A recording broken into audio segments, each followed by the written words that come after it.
3.5 Equation Solving and Modeling, and 3.6 Mathematics of Finance. Okay. One-to-one properties. For any exponential function, f of x equals b to the x power, if b to the u equals b to the v, then u equals v. Pretty self-explanatory. For any logarithmic function, f of x equals log base b of x, if log base b of u equals log base b of v, then u equals v. And if you guys remember the basic rule of logs, these are actually saying the same thing. Okay, because if you were to convert this into an exponent, it would convert to this, and vice versa. Alright, regression models related by logarithmic reexpression. So these are just the basic formulas for different regression models. For example, the linear regression, you guys are probably more familiar with y equals mx plus b. It's just a different letter. Depending on what textbook you use, sometimes they use different letters. There you go. Alright. Interest compounded annually. If a principal P is invested at a fixed annual interest rate R, calculated at the end of each year, then the value of the investment after n years is this, where R is expressed as a decimal. Compound interest, value of an investment. Suppose a principal P is invested at a fixed annual interest rate R. The value of the investment after t years is this, where interest compounds k times per year, and this, where interest compounds continuously. Future value of an annuity. The future value, FV, of an annuity consisting of n equal periodic payments of R dollars at an interest rate I for a compounding period payment interval is this. And I did cursive I so you wouldn't get them confused with the ones. Okay. The present value of an annuity. The present value, PV, of an annuity consisting of n equal payments of R dollars earning an interest rate I per period or payment interval is this. Alright, let's do some examples. Okay, find the exact solution algebraically and check it by substituting it into the original equation. Okay, so if you guys remember the basic rule of logs, if I wanted to convert this into an exponent, I would go 3 to the second power equals this. And this is something I can solve. Okay, 3 squared is 9. I can add 9 to both sides, which gives me 18. And then I divide both sides by 2, and I get 9. Voila. Alright, let's try the next one. Solve the equation algebraically. Obtain a numerical... Oh, you know what? They wanted us to plug this back in just to make sure it works. Okay, so basically when you plug it back in, you could use a calculator or you could just kind of do it in your head. You just want to make sure you're not going to get something negative or 0. Okay, as long as you get something positive, you're good. So when I say positive, I mean inside the log. So 2 times 9 is 18. 18 minus 9 is 9. 9 is positive. We're good to go. All right, next problem. Solve the equation algebraically, obtain a numerical approximation for your solution, and check it by substituting it into the original equation. Alright, so what we're going to do here is I'm actually going to divide both sides by 100 to start. When I do that, I get e to the lovely decimal. And I did a cursive t. 400 divided by 100 equals 4. Now to get rid of e, I need to use natural log. So I'm going to take the natural log of both sides. This cancels out, and I'm left with 0.038t, which equals ln of 4. Okay? Now I'm going to leave it like this for now. Now I just need to divide both sides by this decimal. So let me pull out my calculator. There's the calculator. All right, natural log of 4 is this, and I'm going to divide this number by this decimal here.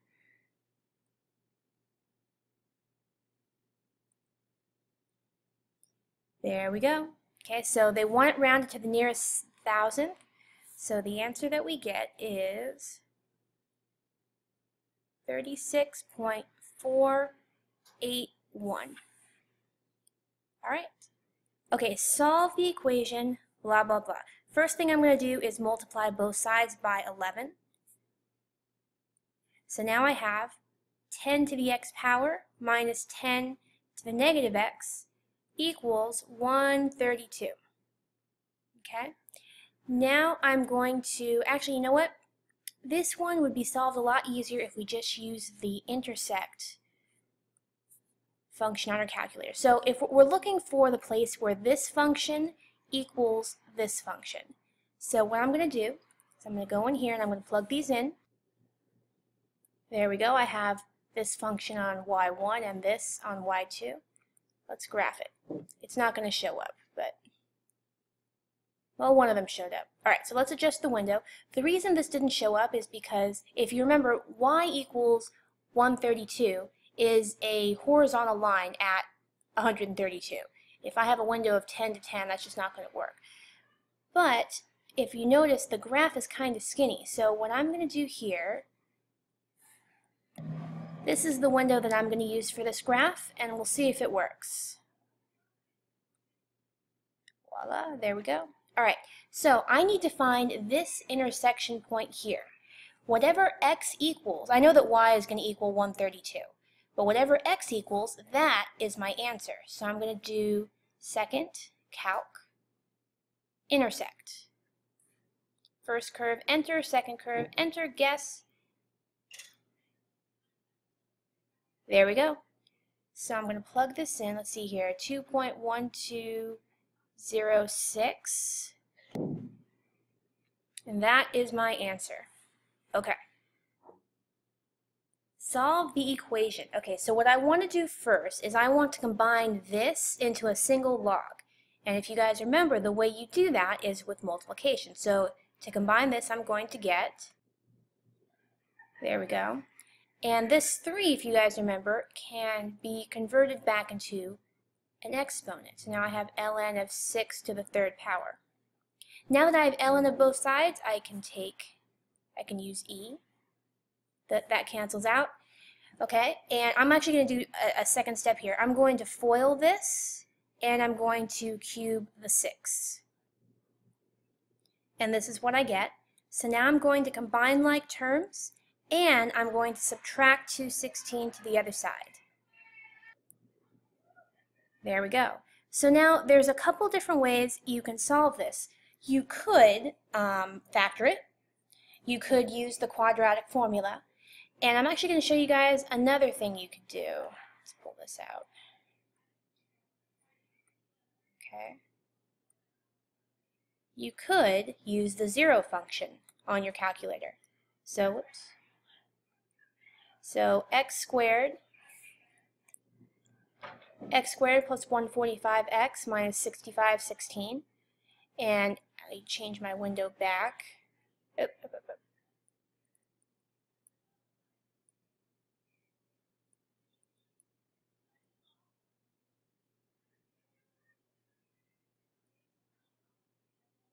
Actually, to be honest, this may not fit in the window. We'll see if it does.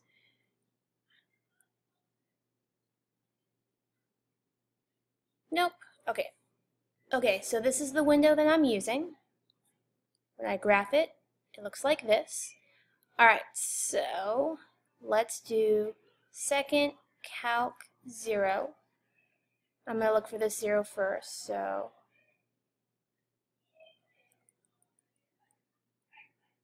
left bound, enter, right bound, enter, guess, enter. Okay, so negative 181 and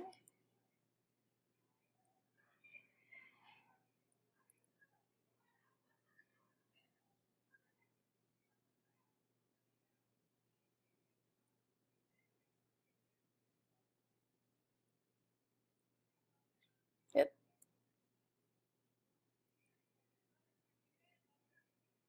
There it is. Enter, enter, guess, enter, and 36. So negative 181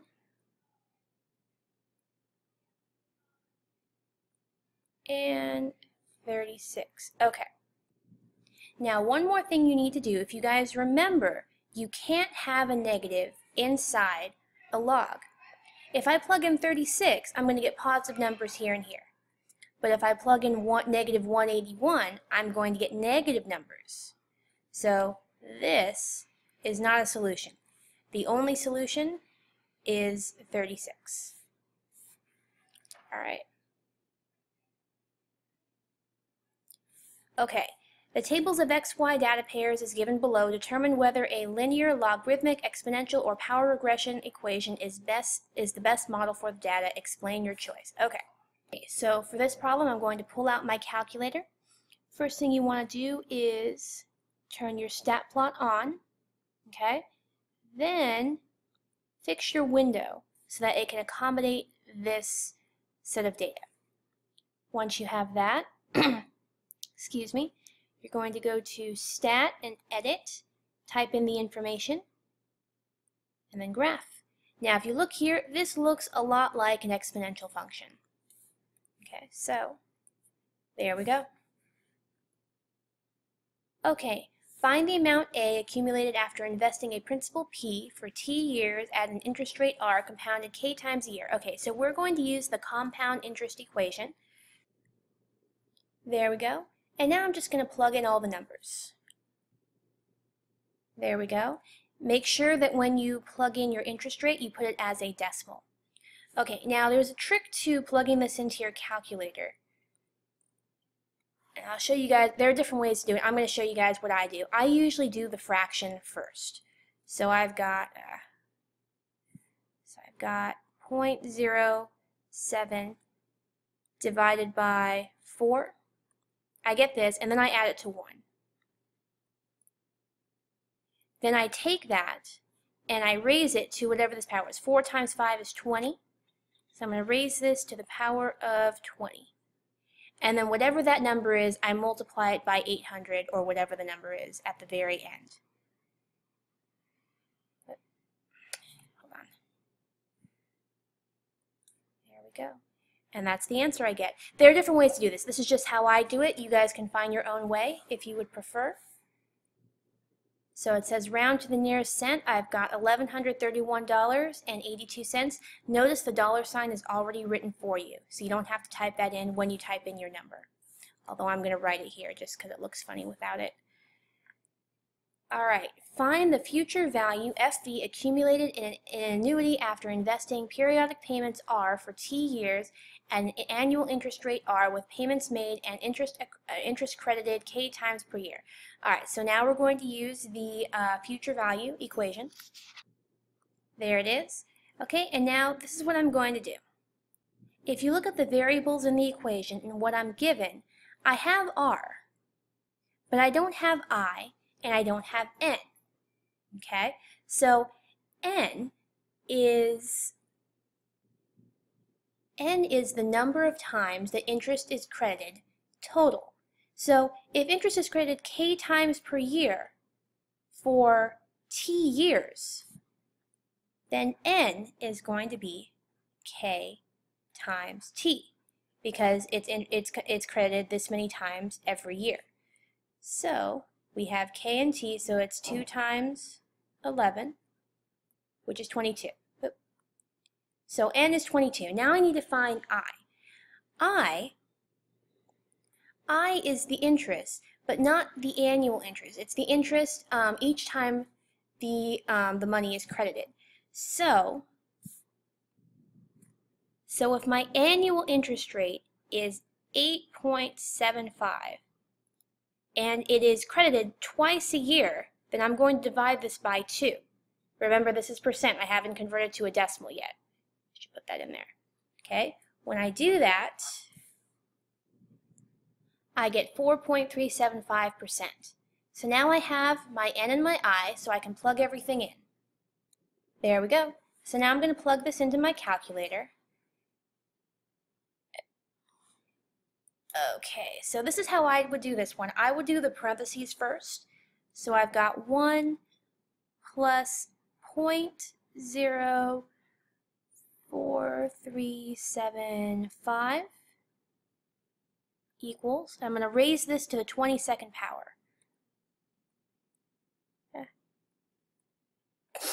There we go.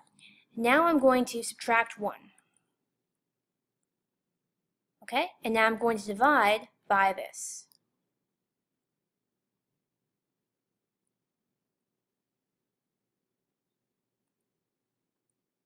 Once I have that, I will multiply by 1,000.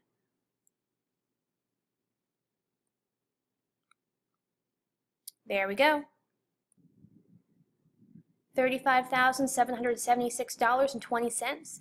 Notice the dollar sign is already there for you, so when you type this in, you don't need to add it, but I'm going to put it here just so that it doesn't look funny. Okay. All right. What interest... Oh. There we go. What interest compounded daily, blah, blah, blah, is required for a $22,000 investment to grow to this much money in 4 years? Okay. What I'm going to do for this one is I'm going to use this formula. There we go. So, I have all the information. The only difference here is that this time I'm looking for the interest rate. That means I'm going to be solving for R. Normally I solve for A, but this time I'm going to be solving for R. So let me plug everything else in. There we go. So now this requires us to do a little bit more math on paper before we plug this into the calculator. Okay, but before I do that, let me divide both sides by 22,000. There we go. I'm going to write down this number here, but I'm going to leave this in my calculator as long as possible. Meanwhile, inside the parentheses, I need to combine this all into one fraction. 1 is the same thing as 1 over 1, which means I can multiply top and bottom by 365.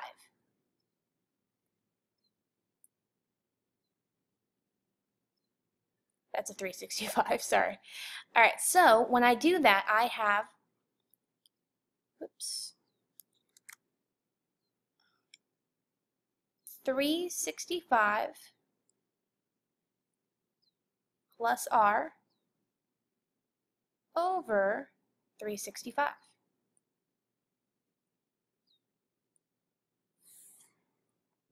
There we go.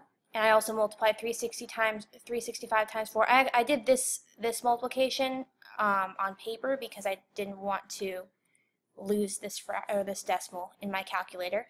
So now to get rid of this exponent, I can take natural log, or you could use a regular log.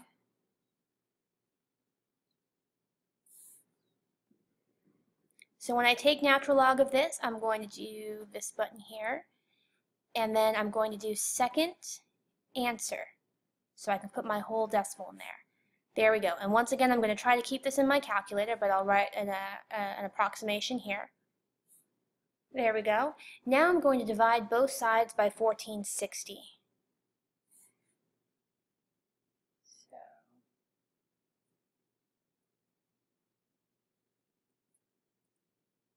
there we go. And I'm actually going to do 2 steps at once here. I hope I don't confuse anybody. So once I divide by 1460, the 1460 cancels out. Okay? And then I need to use E to get rid of this ln. So I'm going to do second E, and then I'm going to put my answer in there. There we go. Okay? So I'm going to write this in there, but I'm going to keep this in my calculator. There we go. By the way, I apologize there isn't more space here. I will add more space in your notes, but sorry that it's kind of going into the next problem. All right, so now I'm gonna do 2 steps at once again. I'm going to multiply both sides by 365 to get rid of the denominator, and then I'm going to subtract 365 so that I'm left just with R. You guys are all pretty good at algebra, so I think you guys will be fine. So times 365, voila, minus 365. And I'm left with this. And they want me to round to, where is it? The nearest hundredth. The nearest hundredth. So it would be 13%.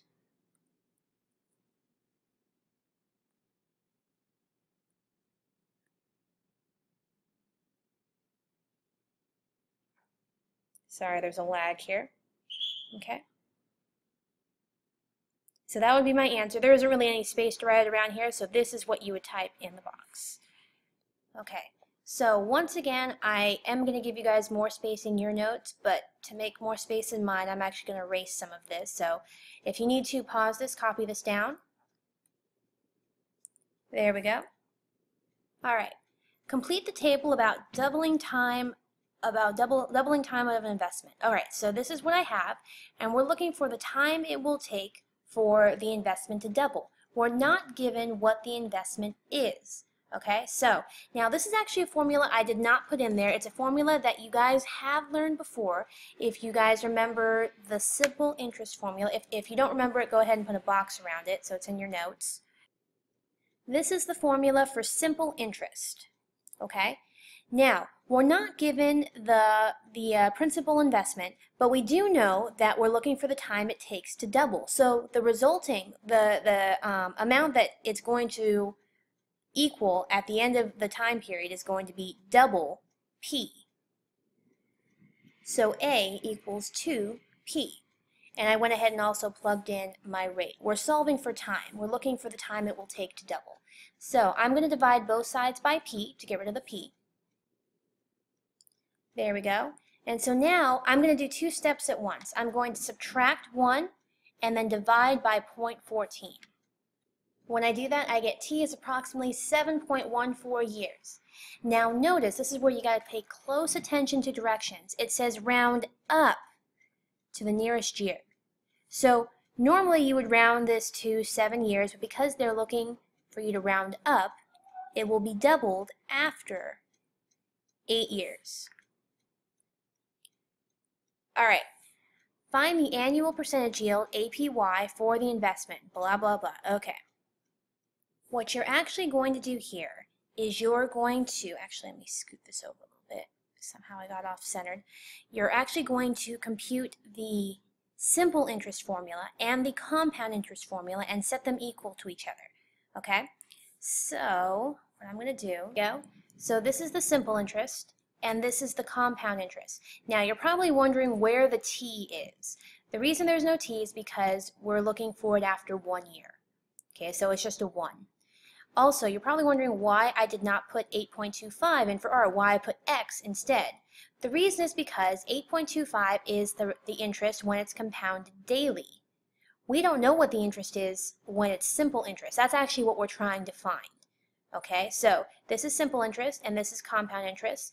I think you guys are all okay by now plugging this into your calculator, and actually you could just divide both sides by 3,000 at the beginning.